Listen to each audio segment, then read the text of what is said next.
今年是台湾人民自救宣言60周年哦。平民文教基金会等团体今仔是提出诉求，伊呼吁讲要赶紧来平反平民案，要求行政院佮法务部嘛要加速来推动其他受难者的平反作业。伊嘛建议讲要参考国外推动转型正义的方法，成立专职机构来负责。 转型正义，刻不容缓。刻不容缓。前总统副主席裴明敏也是台湾独立运动领袖，伊过身已经2年多。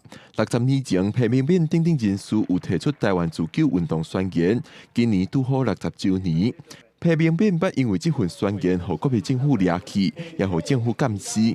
裴明敏基金会讲，裴明敏已经离开世间，但是裴明敏的案件也未平反，无落实转型正义。近述平反彭教授台大师生与白色时期校园受害者的不法情事，目前受难者超过2万人，许多个案仍在申请司法、行政平反。 时间是我们最大的敌人。民间团体拜二提出3大诉求，包括赶紧平反裴明敏的案件，要加速其他受难者的平反工作，也呼吁行政院落实校园转型正义。也有民间团体指出，促进转型正义委员会伫2年前解散，转型正义工会分散到各部会，所予转型正义的推速速度变较慢。法务部伊嘛有做一个工会嘛，司改等等的工会。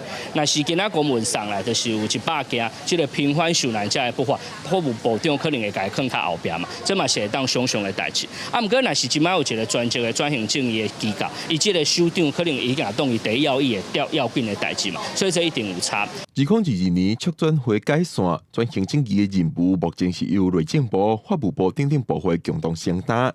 但是民间团体指出，转型正义的工作定互这寡部会延前处理较无效率，因建议应该参考德国、韩国这寡国家的方法，搁再设立转型正义任务专职机构，才通加速推行。